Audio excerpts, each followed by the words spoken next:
style aspect is not everybody presents a curriculum or its content in exactly the same way, and that creates a unique and definitive experience for all our students.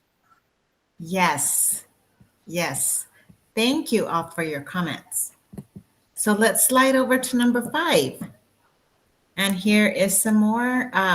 This is, why is it important for instructors to foster or cultivate? I love that word, cultivate. And I didn't think of it in that way until you just said that. So thank you. It's an ongoing, it's not a one and done. So some volunteers to read these, please.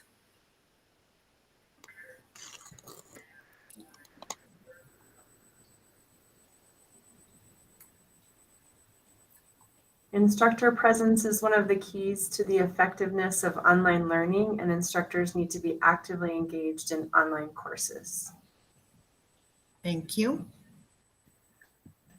Research demonstrated the importance and benefits of student-faculty interactions in higher education in terms of learning and intellectual achievement, student satisfaction, retention, and motivation. Cusio 2018. Thank you.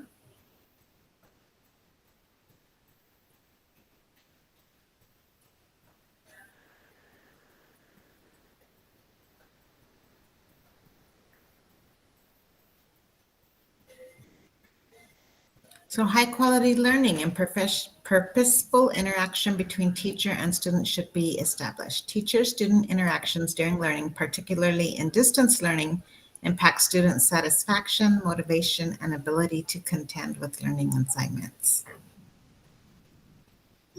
What stuck out here for you?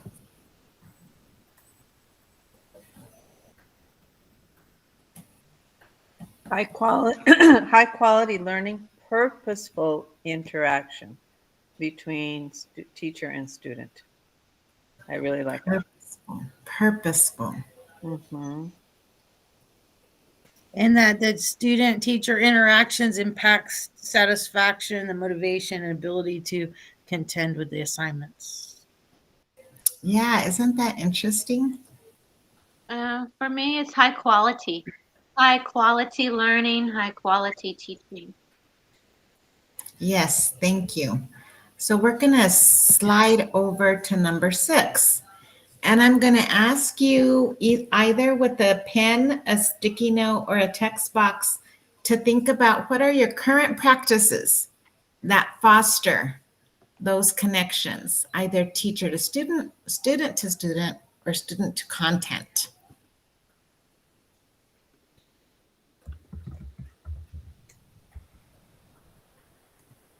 Are you intentional about those things? And how are you intentional? Regular check-ins at the beginning of class.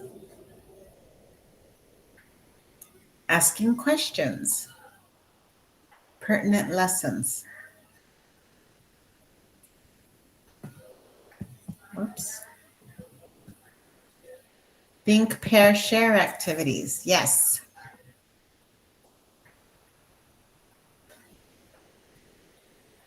Think, allow students to make mistakes and point out my mistakes as well.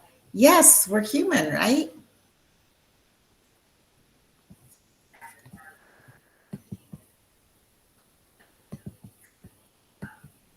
Connect concept to real life, offering real life examples.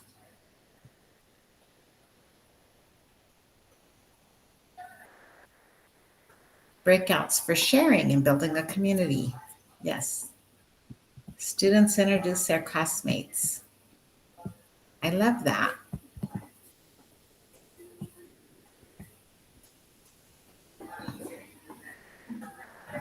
Exit tickets about what was most interesting to them in the content. Practice, practice, practice. Always modeling. Yes.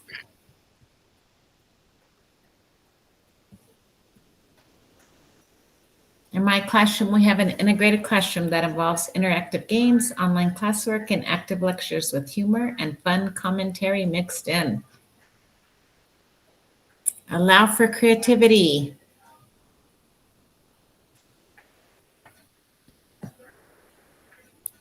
Love it. So let's slip over to number 7. So to create, we want to create this community of inquiry, right, in our courses, and think about the entire educational experience. So these are the 3 things that these researchers down here found: Garrison, Anderson, and Archer. Teaching presence, which we've already talked about that a little bit. So that when you're designing, facilitating, that you are very intentional about creating this presence, because as we know through the research, it makes a big difference for students and their satisfaction, their outcomes, and their learning. And then this cognitive presence is teaching the students not only to what they're learning about, but how they learn. So they're thinking about thinking about learning, and to approach a problem strategically. So I'm not being very articulate today, but I think they always need to be aware of how they think. And I'm not talking about learning styles or learning preferences. I'm thinking about having them go that next step. Like, what is the best way for you to learn? How do you think about this? How do you approach, from what angle when you have a problem to solve? How do you attack it? And have them start thinking about those things. And then also in the social presence, and that's, having them engage with each other, pull the wisdom out in the room. What else do y'all think when you read these bullets here?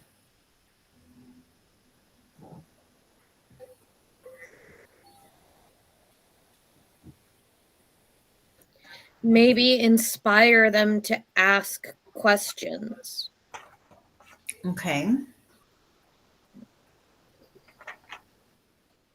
Thank you. With the supportive discourse, I think that falls in with sometimes during a class lecture, you might have a student who makes a connection to something in real life that's somewhat associated, and it inspires curiosity. It happens a lot in my classroom, and I try to facilitate those questions, even if it means getting sidelined from the lecture for a little while, in order to address that moment of inspired curiosity, because we don't want to shut down a student who has a question.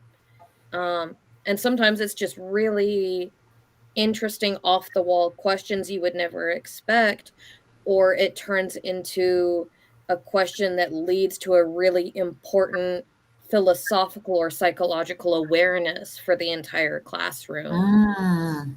Yes. And I think that supportive discourse and cognitive presence is so important in the classroom to inspire that thinking that they wouldn't normally have. Yes, thank you. Sorry, I'm late. When I think about critical thinking, I think about positionality and the ability to, put yourself in different positions to look at the same, same question. So it's kind of a agile ability to kind of look at a particular issue or problem from multiple viewpoints, and kind of thinking about the power structure in whatever those positions are. Yes. Yesterday I was talking with the fellow facilitator about just facilitation skills. And she asked me something about reading the room or gaining the trust. And one of the things that I always try to do, and this is as in doing professional development, is to never make anyone wrong. And it's along with those perspectives, being able to look at different perspectives. When you have this goal or you're trying to teach a concept or present a concept, to let go of the ego that your answer is always the right answer. And when someone takes you somewhere, Halle talked about that in a minute ago, and goes off on this tangent, and it's just like, oh, let's go there. Or someone says something that's maybe opposite of what you were trying to get at. And so it's things like, I've never seen it from that perspective. So thank you for that perspective. Are there other perspectives in the room?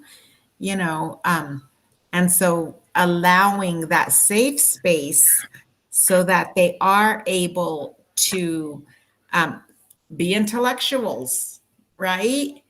And they have a safe space to speak up because they're not made to be wrong. Thank you. But there We could talk about this for hours. There's also a time when they are wrong, like 2 times 3 is 5.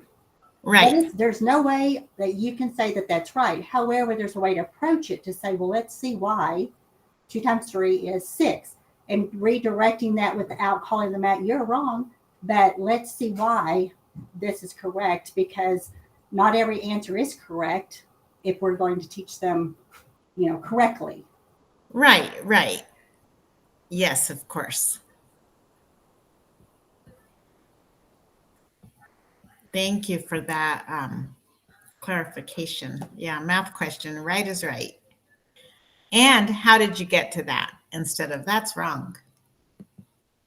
Okay, so when you think about increasing levels of engagement and active learning in a course, so there are different phases as you're moving on. Don't pay attention to the weeks. It can actually be circular, not linear, but there's a phase where you're connecting.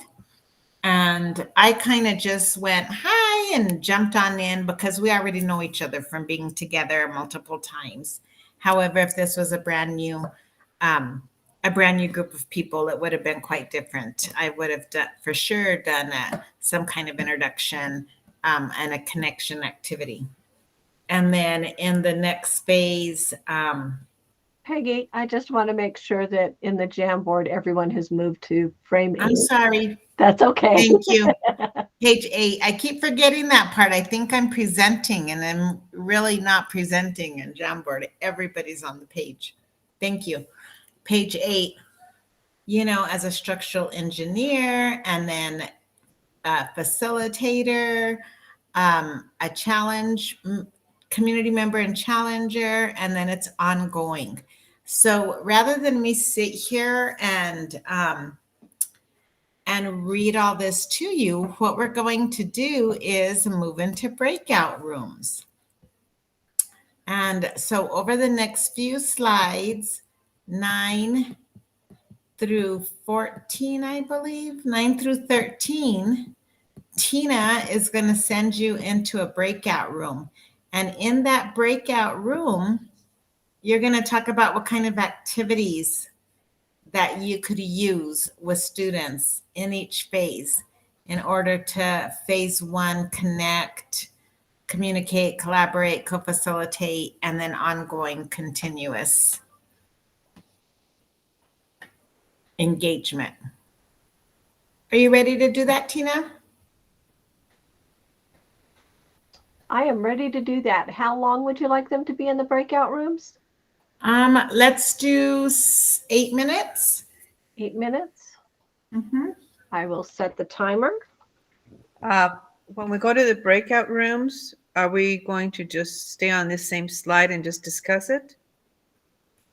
So if you scroll into the next frame, there's 9 through 13. Tina will tell you whether you're in phase 1, phase 2, phase 3, phase 4, and then you go to that corresponding frame. So the group name has the frame that you should be on. So when you go to your group, you should see in the upper part of your screen, it'll say frame 9 or 10. Yes, Norma? I'm sorry, I lost my network and I no longer have the link for the Jamboard. The Jamboard link. That would be important, huh? Let me put that in the chat again. Thank you. Hello, Tokaya. Hello.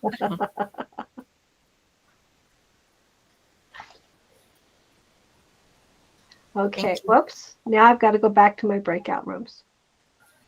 So are my instructions clear?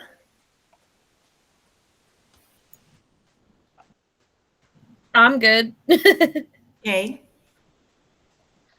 Yes. Thank you. Thank you.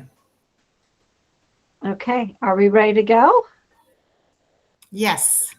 All right, here we Thank go. you.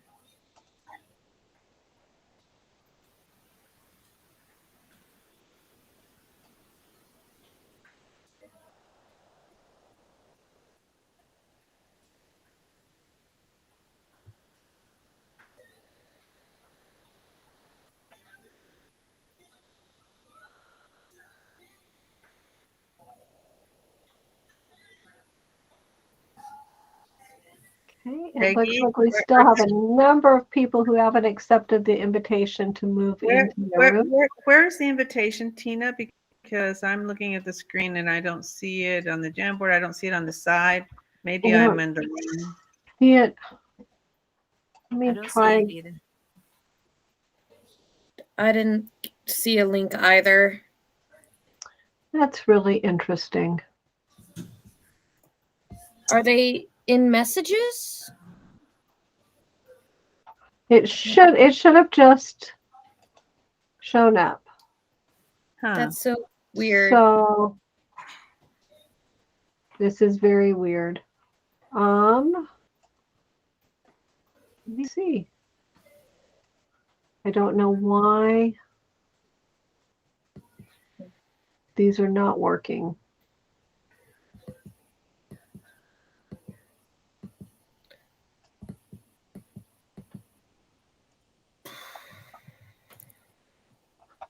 Okay, so if you're still in here,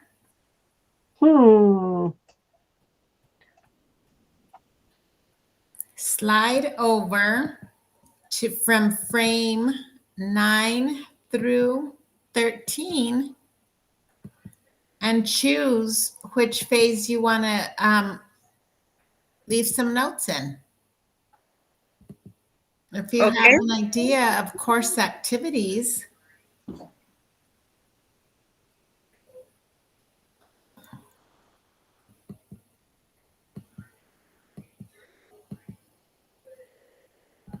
are you still here, Halle and Marilyn? Erin, Yes, Nathaniel? ma'am, I am here.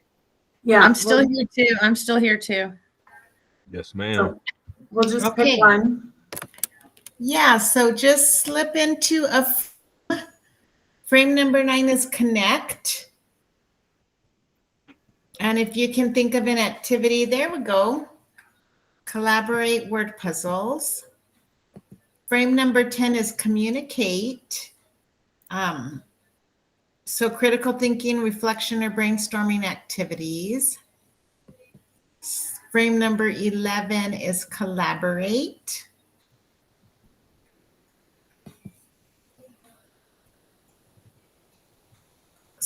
Frame number 12 is co-facilitate.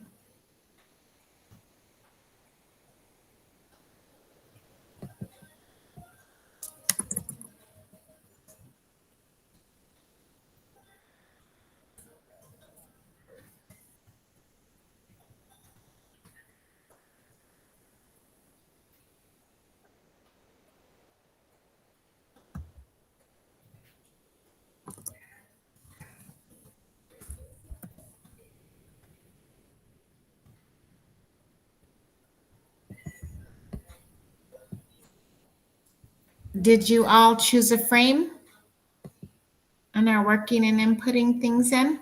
Yes, ma'am. Thank you.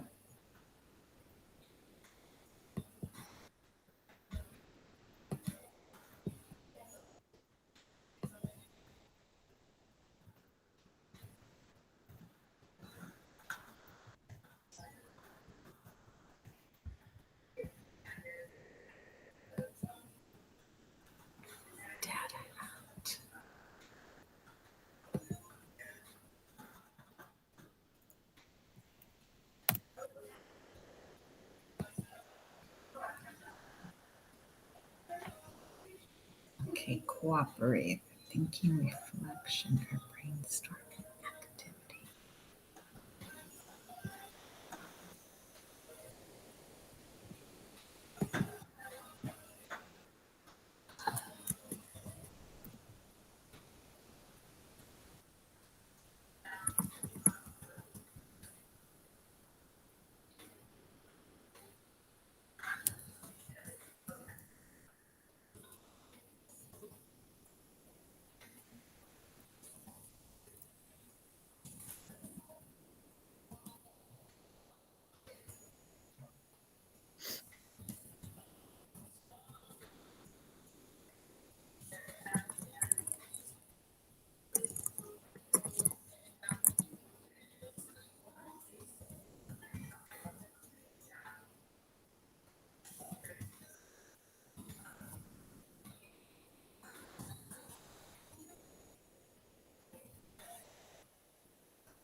So that was a new and interesting technology glitch. Is everybody back?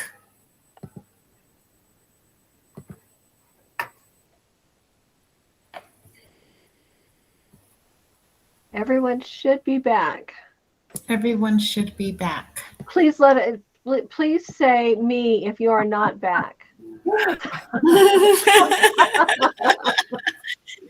I think everyone's back. So let's all slide over to frame number 9. So the purpose of this activity was to give everyone a bank of ideas that they can use when they're creating their lessons. So phase number 1, connect. I'm just going to let you read in. But can I have 2 people that wrote in frame number 9 tell about the activities they offered here? Well, there were only 2 of us. Is everybody in slide number 9 now? Yes. Okay. So I wrote in slide number 9, Okay. and I see some really great ideas. I don't know what some of them mean, but what I wrote is I have a Jamboard where I have students fill in where they're from, what hobbies they have, what their pet peeves are, what their goals are for the class, what their dream job is going to be, etc. A bunch of stuff. And then they share that in a breakout room with a classmate, and they speak with each other, and they share all of this information. And then the students present their classmates. So they introduce, for example, I would introduce, so I'd like to introduce Peggy, and she's from da da da da da, Oh, and so cool. forth. So they introduce each other. And then the other students are asked at the end, okay, so now raise your hand. Now tell me something about Peggy. Okay, or tell me something about, so make sure the other ones are listening and taking notes, and they are giving us some feedback about what they just heard about the classmates that they didn't meet personally. Good idea. Good idea. Thank you. Mm-hmm. You're welcome. What does BOR stand for? They meet in BOR and decide on class rules. Breakout rooms. Breakout rooms. Thank you. You're welcome. They like to set their own rules. And decide on classrooms. Excellent. I like to call them norms, class norms. Thank you. Slide over to number 10. And let's have a couple people that wrote one of these.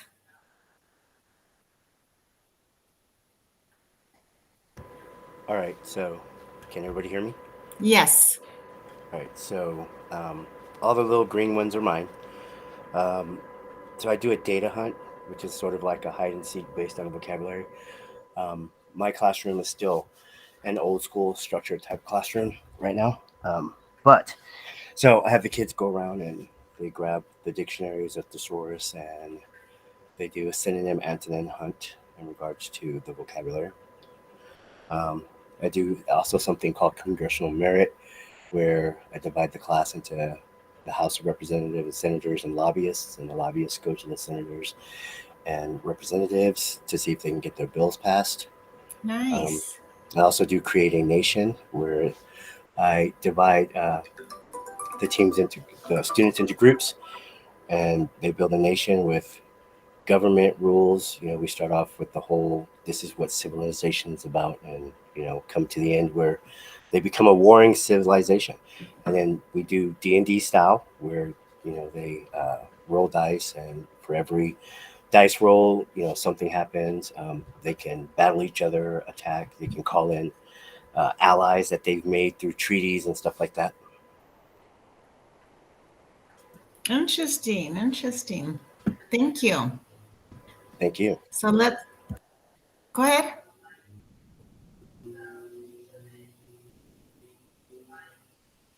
I'm sorry. Were you done, Harun? Yes, I was.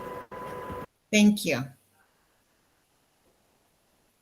So let's slide over to frame number 11.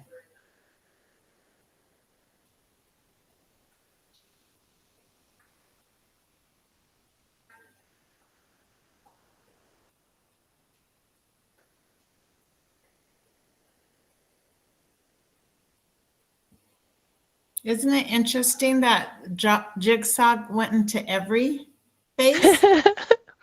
So this is April, and we only came up with one, but we wanted to talk through the different parts. It was Barb and I. Mhm. And we talked about the jigsaw and how the first part of the jigsaw really allows the students to learn from and with each other as they take a reading and encourage each other to learn it. But then in part 2, when they break into other groups, they actually move into the next phase. So we just kind of focused on that first one where the instructor is there and observing and guiding, but is not necessarily the focus of this activity. Thank you. Mm-hmm. And I don't know if Barb has anything. Oh, Harun asked, what is a jigsaw? So a jigsaw is typically used with a reading. If you have a long reading or something with, 4 to 6 parts, you break up the students and each student gets a part. They learn their part well, and then you split those students up and they go into separate groups. So you've got one from each part in each group, and they teach each other about all 4 parts. Thank you. Mm-hmm. All right, let's slip over into frame 12. And someone who wrote here. So the Jigsaw again. The green one is mine. I wrote group exercises that model the lecture in a real world way that provides experience and understanding. An example of this would be actually a lesson I taught in class yesterday about carrying capacity. So after I give my lecture on what carrying capacity is, we actually all stand up, the entire classroom as a group, and we will act out carrying capacity in an ecosystem. Some of my students might be labeled as grass, others as rabbits, some foxes, and maybe tigers or hawks or something. And so we'll actually act out carrying capacity and limited resources in a way that they can actually understand. And we'll pretend that there are extremely limited resources in the environment. For example, only 2 bushes of greens to 4 rabbits to eat. And if 2 rabbits eat those 2 bushes worth of greens, the other 2 have to starve. And this limited carrying capacity of resources will then affect the entirety of the rest of the ecosystem. So we'll go through manageable resources to depleted resources, and then growth of resources and equilibrium in carrying capacity as well, to give them the full scope of comprehension in a way they can actually process and understand with real experience. So just think about that activity versus reading a chapter in the book. I honestly hate reading the chapter. When I have the opportunity to turn it into an interactive game rather than a chapter lesson or a paper and pen test or anything, if I can turn it into a game, you bet I'm going to turn it into a game. And that is really cool. Thank you for sharing that. Ask for feedback to see what they thought, and if that was better than another way I could have presented it. Nice. Thank you. So let's slide over to 13.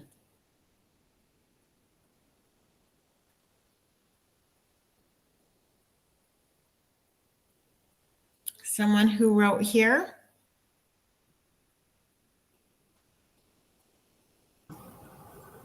Some of those are mine. I was thinking a lot towards how do you take those skills into the workplace? I really feel like if we're not preparing them for work, we're not preparing them. And so mine was more geared towards not only in the classroom, but towards a work environment as well, and how important the online activities, applications, and trainings and things like that, they're not even going to be able to apply for jobs if they don't know how to get to that online, comfortable with filling out applications, those kind of things. So that was my thought. Great. Thank you. Thank you so much. So let's slip into 14. So we talked about teaching presence, right? Social, instructor, and cognitive presence. And now we're going to just talk for a minute about coaching presence. So again, this is all about using a coaching philosophy. You're not necessarily going to conduct a full-blown 1-hour coaching session one-on-one with students, but using a coach approach as an instructor in your classroom. And these are 3 different areas about coaching presence. How are you being perceived? How are the students perceiving you? How are you communicating? And how are you showing up? Do I have any reactions just initially to those 3 things? I think for me, it's probably my inner impression. I'm not worried about my impression, how I'm being perceived, because I'm very interesting to look at.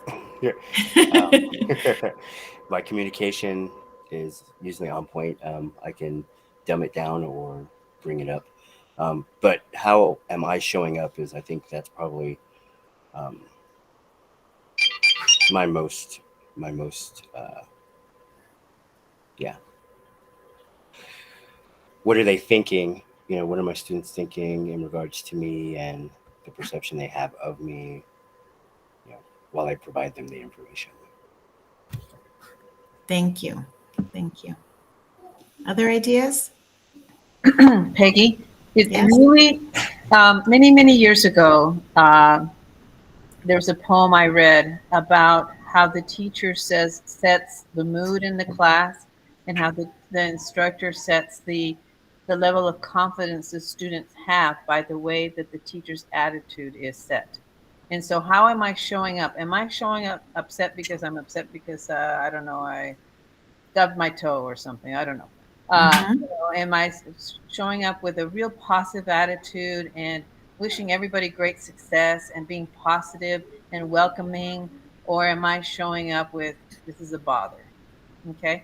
And I think that's really important, that we check how we are addressing our students, if we are smiling in the classroom, if we are making them feel comfortable with our level of knowledge and understanding of the material, et cetera, et cetera, et cetera. Just how we're showing up and how we're communicating. I think that's really, we have to check that. We have to be conscious of that. And sometimes we just get in there and go, and not even say, oops, I maybe need to adjust something. Thank you.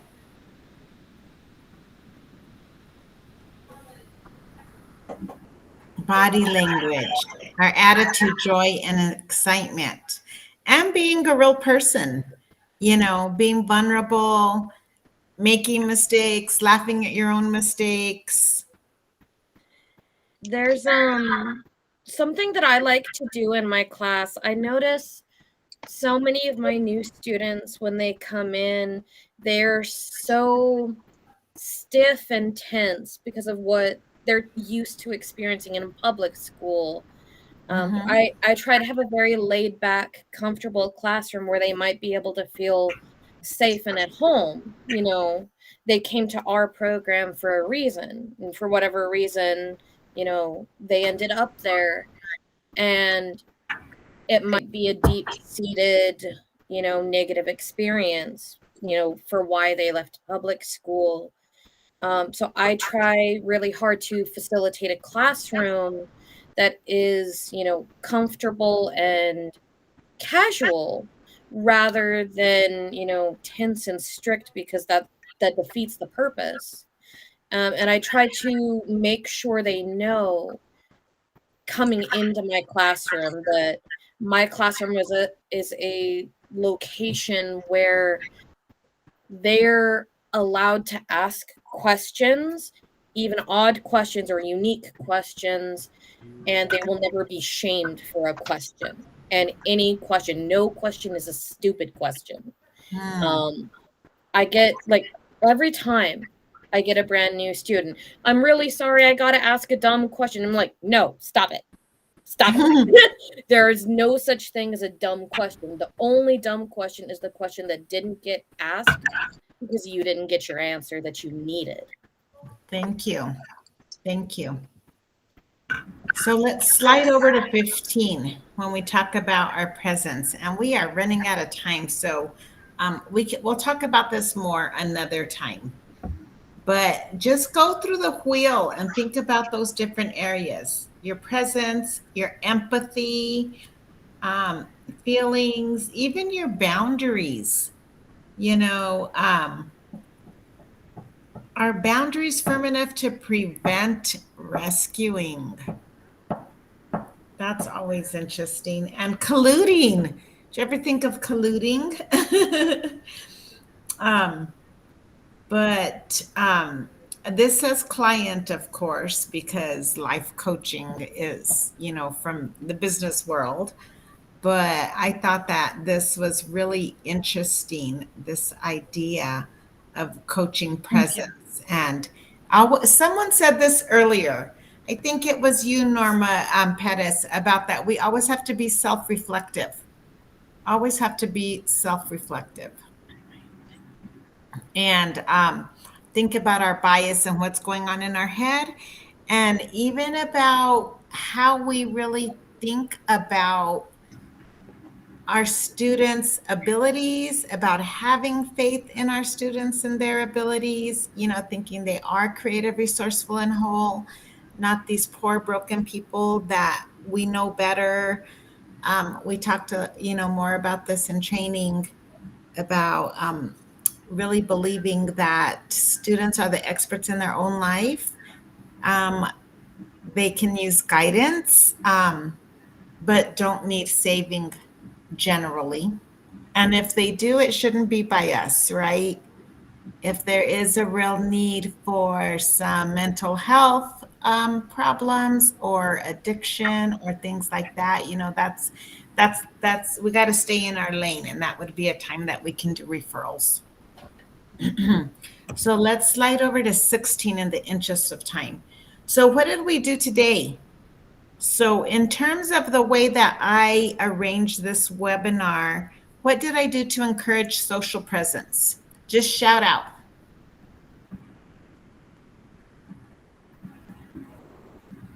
Allowed us to talk Ask to for each other. volunteers. Ask for volunteers. Allowed you to shout out. I mean, talk to each other. Shout out our answers. Encourage different perspective and dialogue. Encourage dialogue, shout out answers. Thank you. What did I do to encourage cognitive presence? You had us think about different ways we can and already do apply presence in a classroom. Yes. Had you make connections? Some of the activities that we did, what we did in the classroom. Yes. So there was actual content for you to, what is the word? Add to. Interact with. Yes, interact with. Content to interact with, yes. What else? What did we start with? Reading information that you gave us. Reading information, some research, and some definitions. Mm-hmm. And then seeing what definitions and terms we learned stuck with us the most. Mm-hmm. And so did I do anything to encourage teaching presence? the different ways we discussed that we can be present for our students and how we already apply it and new ways that we can. Mhm. Did I model it in any way today? You were present here for us. You encouraged our collaboration and communication and interaction in the activities. You nod your head, you say mm-hmm, you say interesting, all those verbal clues as well as physical. One thing I noticed is lots of think time, so allowing students time and space to answer before you move on. Thank you. Thank you all. Thank you for all your shout outs. So number 17. So grab another sticky note, and we just have like 1 minute to do this. So this is going to be a what, so what, and now what. So what does this mean?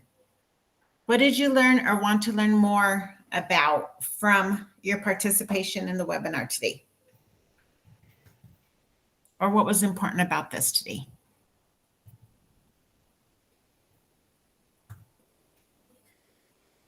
I enjoyed learning about jigsaws. Okay.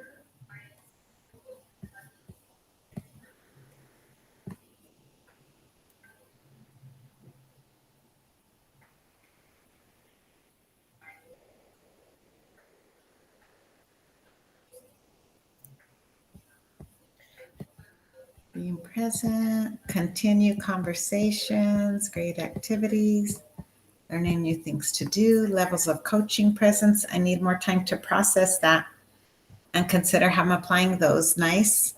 We need an ongoing webinar on that. Would like more details on how to create coaching presence.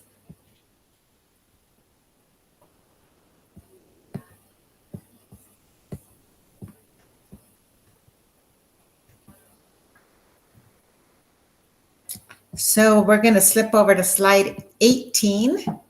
So what does this mean for me? So it was what? So what did you learn? And then so what? Was this important at all?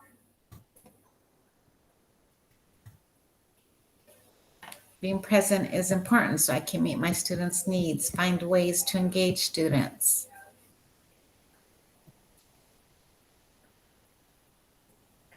A nice reminder that teacher presence impacts learning. Happy to see I am doing many things already. Nice. Nice to get that validation, right? And we have 1 more minute. I am so sorry. Let's slide over to 19. Oh, I learned interesting new ways I can engage my students. Thank you. So now what? So we had what, so what, and now what? What does this mean for your teaching practice? Use Jamboard. It's awesome. And easy. It's really convenient and interesting. I like it. I can implement instruction in the phases, deploying some of these new tactics. It was time for my shameless plug for Jamming with Jamboard webinar. So in the chat. Excellent. Watch out for Tina's emails when they come through too. They're interesting TikToks. And Propel NM has a channel on YouTube. So if you just look us up on YouTube, you will find us. And I'm going to put this link in here as well. Thank you. So it is 4 o'clock. So thank you all for coming today. Gosh, time flies when you're having fun, doesn't it? It does.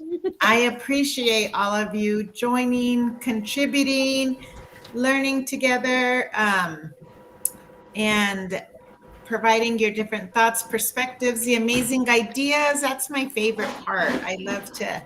I'm so happy you guys don't make me just sit and talk. This is much more rich and valuable, I think.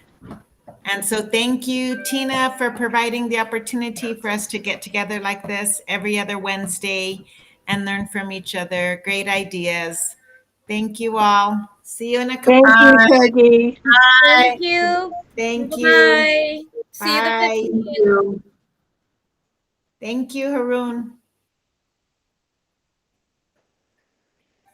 Bye, Norma.